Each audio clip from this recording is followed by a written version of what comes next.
All right. Okay. So, hello, learners. Welcome back after a very long time. बात करेंगे in this particular lecture और अब यहाँ से हमारा ना सिलसिला चालू हो चुका है basically.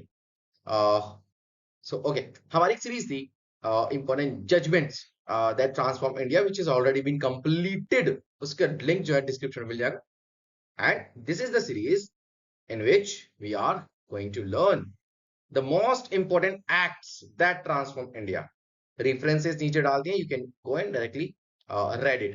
But if you are actually want to understand ना, तो इनको lectures को बहुत अच्छे समझो, बहुत काम आएंगे आपके. चाहे कोई भी एग्जाम आप दे रहे हैं, doesn't matter, आपको क्या करना है, पढ़ना है इनको, समझ. तो कुल टोटल अभी तक हम 7 एक्ट्स कंप्लीट कर चुके, मोर देन 7 एक्ट्स हम कंप्लीट कर चुके हैं. उसकी प्लेलिस्ट जो है आपको लिंक डिस्क्रिप्शन में मिल जाएगा. स्टार्ट करें. State reorganisation act of 1956. बताओ, आजादी मिल चुकी है, स्टेट्स को रीऑर्गेनाइज करना है, इसके लिए कानून बना दिया. सिंपल है कि नहीं है? बिल्कुल सिंपल है सर मैम. देखें, स्टेट्स को 1956 में जो स्टेट्स की बाउंड्री थी उसको रीफॉर्म करने के लिए, reforming the boundaries of the state. यहाँ पर हम वैसे ही पैटर्न के साथ चलेंगे. पहले इंट्रोडक्शन है, इसके बाद हम बैकग्राउंड देखेंगे, बैकग्राउंड के बाद हम इनके ऑब्जेक्टिव्स देखेंगे, राइट, एंड इंपॉर्टेंट प्रोविजंस क्या क्या है, अमेंडमेंट्स हुए कि नहीं हुए, एंड देन क्रिटिसिज्म. एग्जैक्टली. सो एक लॉ को किस तरीके से पढ़ना चाहिए, अंडरस्टैंड करना चाहिए, रिमेंबर, उसको याद रखना चाहिए, वो सब आप पूरा पैकेज है, ठीक है. तो okay, be with me. The question is sir ma'am कि भाई अब स्टेट्स को बना तो दिया जाए, लेकिन आपको पता है ये समय कौन सा है, ये कौन सा समय चल रहा है? ये बेसिकली चल रहा है स्टेट्स का उन चीजों को लेकर के कि किस बेसिस पर राज्य की स्थापना करी जाए, रीऑर्गेनाइज की जाए. क्या वो लिंग्विस्टिक बेसिस हो गए, राइट?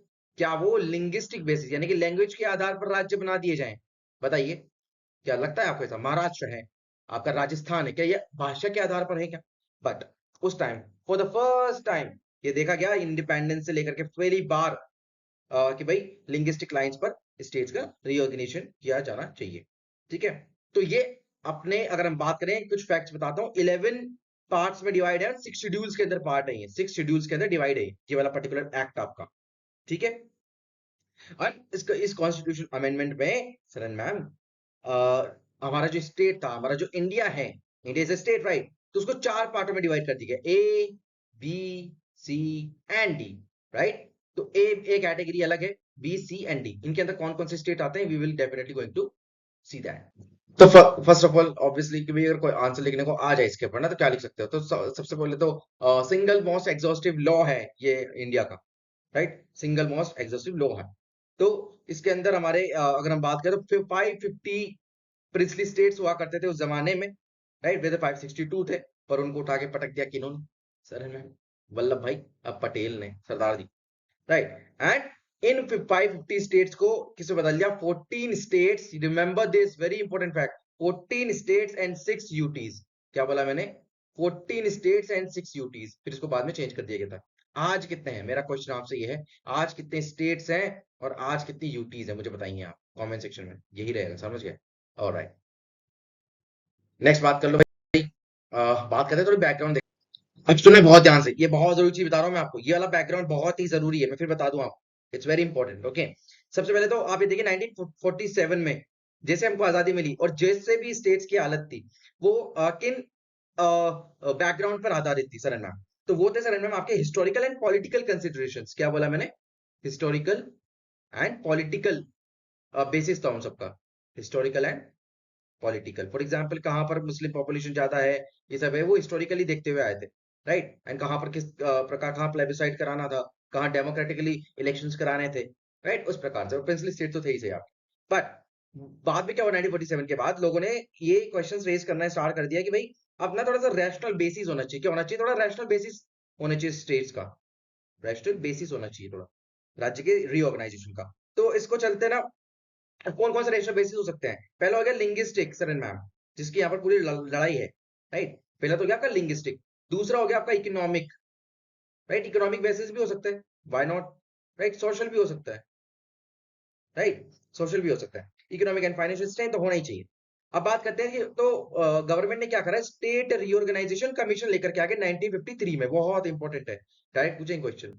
स्टेट रीऑर्गेनाइजेशन कमीशन का यहाँ पर अपॉइंट किया गया 1953 में कि भाई एक बेसिकली एक क्या कर रहे हैं, एक रिपोर्ट दीजिए, सबमिट करनी है हमको कि भाई हमको नए स्टेट्स बनाने हैं, ये स्टेट को रीऑर्गेनाइज करना है, किसी की बाउंड्री छोटी करनी है, बट बेसिस क्या होना चाहिए उसका। तो यहाँ पर हम उसकी बात करते हैं, तो एक proper method of reorganisation of states को लेकर के आना चाहिए। तो एसआरसी ने क्या किया, वही किया। 1955 में 2 साल काम किया इन्होंने। 1955 में इन्होंने अपनी रिपोर्ट सबमिट करी।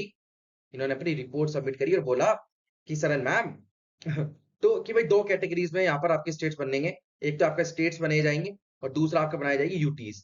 तो यहाँ पर बोले, और इसी कमीशन की रिपोर्ट के आधार पर ही स्टेट रीऑर्गेनाइजेशन एक्ट लेकर के आया गया 1956 में। समझ गए, ये डेट देख रहे हो आप, एक साल में ही यहाँ पर ये एक्ट लेकर के आया गया। क्वेश्चन क्वेश्चन क्वेश्चन है आपके लिए, फर्स्ट लिंग्विस्टिक बेसिस पर बनाया गया राज्य कौन सा है? 1953 में बना था, बता दो। ठीक है, बहुत ही। ऑलराइट, नेक्स्ट हम बात करते हैं भाई ऑब्जेक्टिव्स क्या थे। एक्ट को अगर बनाया गया, एक्ट को लेकर के आया गया, तो इसके ऑब्जेक्टिव क्या रहे? तो सबसे सिंपल बात है, एक्ट को बनाया इसलिए गया, इसका प्राइमरी फैक्टर ये था कि भाई एक तो लिंग्विस्टिक बेसिस पर बनाया जाएगा, लिंग्विस्टिक, या और दूसरा अगर हम इसको दूसरे वर्ड में कहना चाहें तो कल्चरल, राइट। तो कल्चरल बेसिस और लिंग्विस्टिक बेसिस पर इसको बनाया जाएगा, इसको डिवीजन करेंगे, राइट। क्यों करेंगे? क्योंकि भाई ब्रिटिश राज के टाइम पर, ब्रिटिश साम्राज्य के टाइम पर हमारी लैंग्वेजेस, हमारे कल्चर खो चुके थे, तो उसको वापस से प्रमोट करने के लिए, ठीक है, उसको वापस से प्रमोट करने के लिए क्या कहा गया, ये एक दलील थी लिंग्विस्टिक बेसिस पर इस राज्य को रीऑर्गेनाइज करने के पीछे। पहला तो ये था।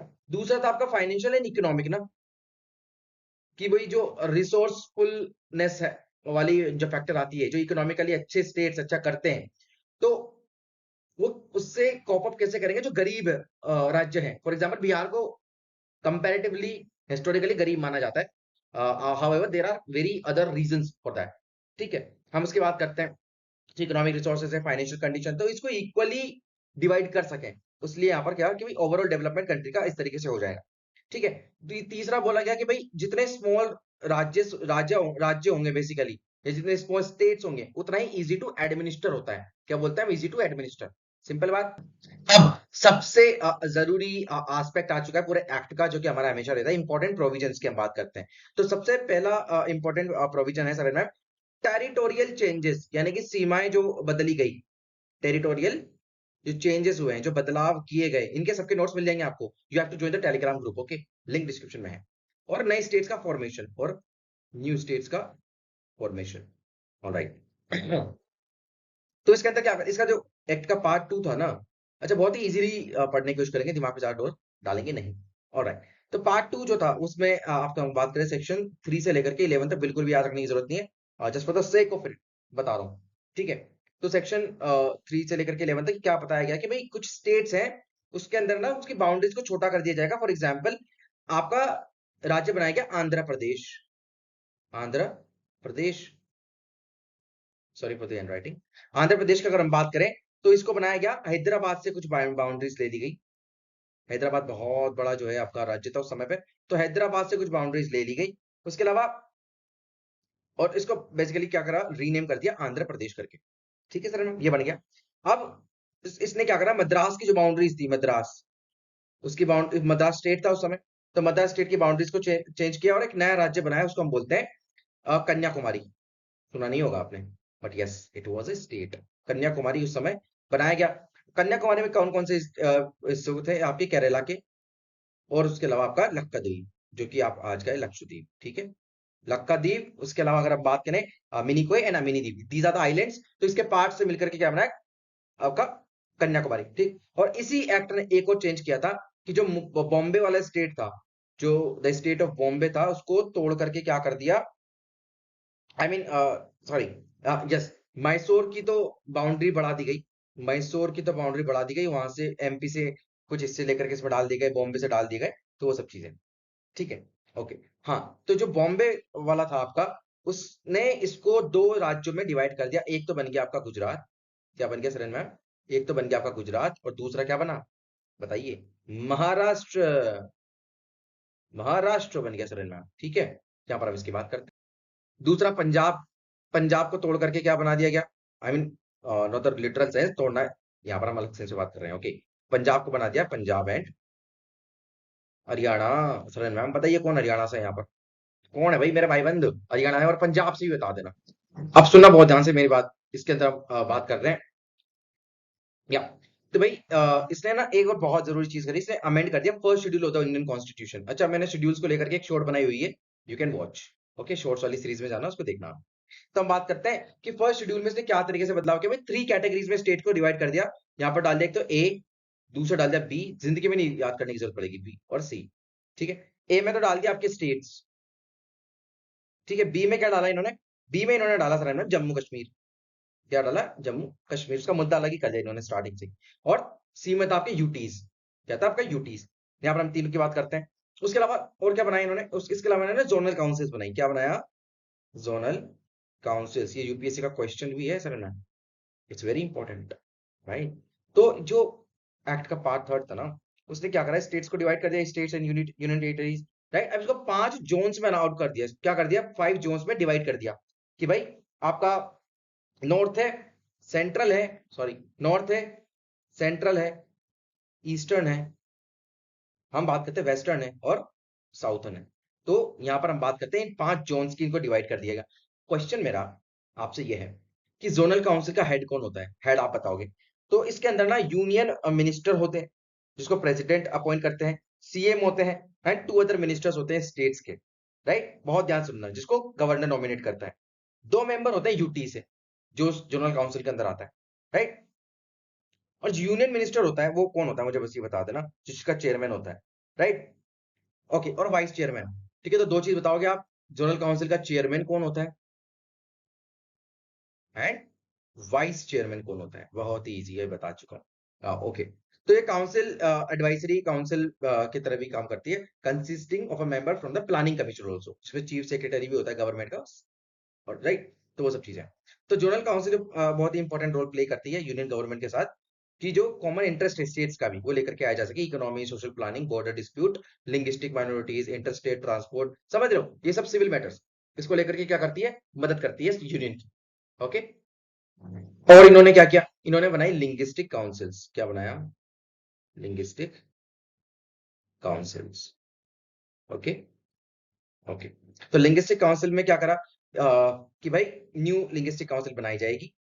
उसके अंदर कौन कौन से स्टेट्स आएंगे? मध्य प्रदेश, बॉम्बे है जहां पर 72 सीट थी, मद्रास की 50 सीट थी, मैसूर की, नॉट सो इंपॉर्टेंट। ओके, बस इतना याद रखना लिंग्विस्टिक काउंसिल कौन से एक्ट के अंदर बनाई गई थी। नेक्स्ट हम बात करते हैं डीलिमिटेशन कमीशन। डीलिमिटेशन कमीशन, ये तो बड़ा ही पॉपुलर है भाई, बड़ा ही पॉपुलर कमीशन है। याद है, हमने काफी बार पढ़ा इसके बारे में, पूरी वीडियो बना रखी है मैंने इसके अंदर। हमने लक्ष्मीकांत जब पढ़ा था इंडियन पॉलिटी एंड कॉन्स्टिट्यूशन, तो उसके अंदर मैंने आपको ये बताया हुआ है। हाँ, तो इसके अंदर कहा था कि डिलिमिटेशन कमीशन बनाया जाएगा, जिसके अंदर 2 मेंबर्स रहेंगे, जो कि आपको या तो सुप्रीम कोर्ट के जजेस रहेंगे, 2 मेंबर्स, राइट। सुप्रीम कोर्ट और हाई कोर्ट के जजेस रहेंगे, और या फिर आपको, और उसके अलावा चीफ इलेक्शन कमिश्नर रहेगा, वो एक्स ऑफिशियो मेंबर रहेगा, सीईसी, चीफ इलेक्शन कमिश्नर।